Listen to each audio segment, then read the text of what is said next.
बिस्मिल्लाहिर्रहमानिर्रहीम अस्सलाम वालेकुम मुअज़्ज़ज़ नाज़रीन।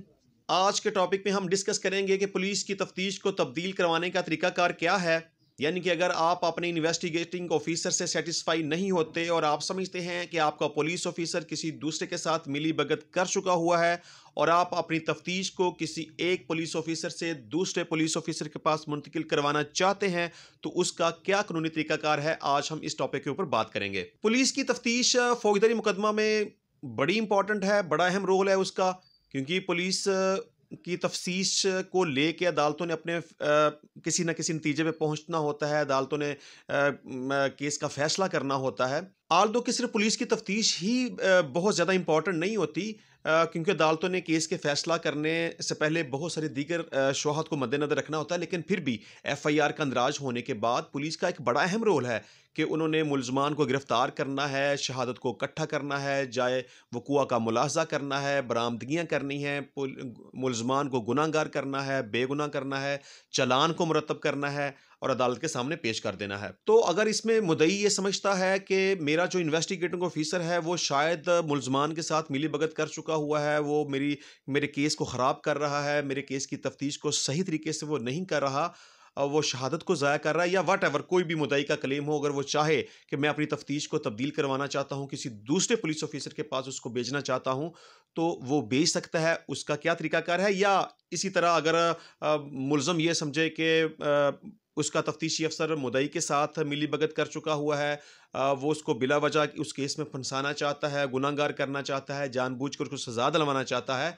तो मुलज़म भी अगर चाहे तो अपने तफ्तीशी को तब्दील करवा सकता है। अब हमने आज के टॉपिक में ये डिस्कस करना है कि आया कि तफ्तीश को तब्दील हम किस तरीके से करवा सकते हैं। अब फ़र्ज़ कर लें कि आप मुद्दई हैं और आप चाहते हैं कि आपके केस की तफ्तीश तब्दील हो जाए, तो आप सबसे पहला फ़ोरम क्या इस्तेमाल करेंगे?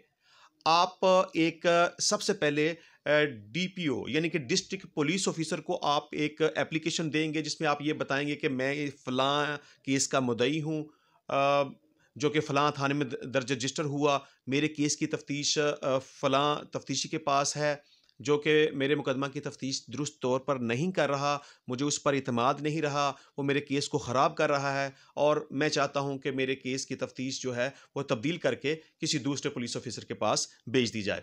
अब आपने जो एप्लीकेशन लिखनी है उसमें आपने ये वजह बयान करनी है कि आप अपने केस की तफ्तीश को क्यों तब्दील करवाना चाहते हैं। तो आप क्या करेंगे? आप सबसे पहले एक एप्लीकेशन देंगे डिस्ट्रिक्ट पुलिस ऑफिसर को। अब डीपीओ साहब एक बोर्ड तश्कील देंगे डिस्ट्रिक्ट स्टैंडिंग बोर्ड के नाम से।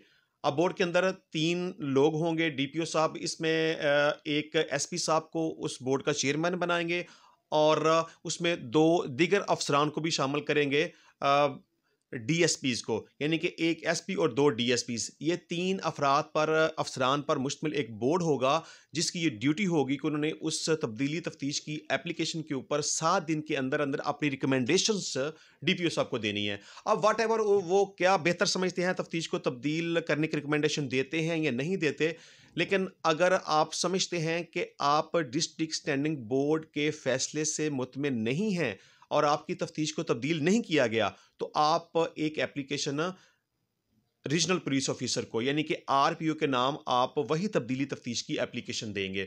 अब आरपीओ साहब भी इसमें एक रीजनल स्टैंडिंग बोर्ड तश्कील देंगे, जिस बोर्ड के अंदर 3 अफसरान शामिल होंगे और वो तीनों के तीनों एसपीज़ होंगे। यानी कि पहले बोर्ड में 1 एसपी और 2 डीएसपीज़ जो 7 दिन के अंदर अपनी रिकमेंडेशन देंगे। दूसरे बोर्ड के अंदर 3 एसपीज़ होंगे, जो कि 7 दिन के अंदर अपनी रिकमेंडेशंस जो हैं वो आरपीओ को देंगे कि आया कि उनके मुताबिक तफ्तीश तब्दील होनी चाहिए कि नहीं होनी चाहिए।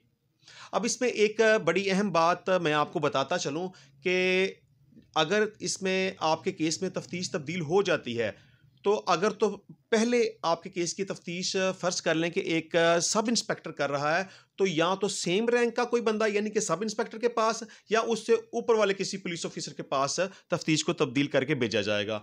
इसी तरह अगर एएसआई कर रहा है, तो सेम रैंक के एएसआई के पास या उससे ऊपर वाले किसी पुलिस ऑफिसर के पास आपकी तफ्तीश को तब्दील करके भेज दिया जाएगा। अच्छा, फ़र्ज़ कर लें कि अब आरपीओ साहब ने भी आपके केस में तफ्तीशी अफ़सर को तब्दील नहीं किया और आपकी एप्लीकेशन के ऊपर सैटिस्फाइड वो नहीं हुए, तो अब आप एक नया फ़ोरम इस्तेमाल करेंगे। आप अपने सूबे के सबसे बड़े जो पुलिस ऑफ़िसर हैं, उनको आप एप्लीकेशन देंगे।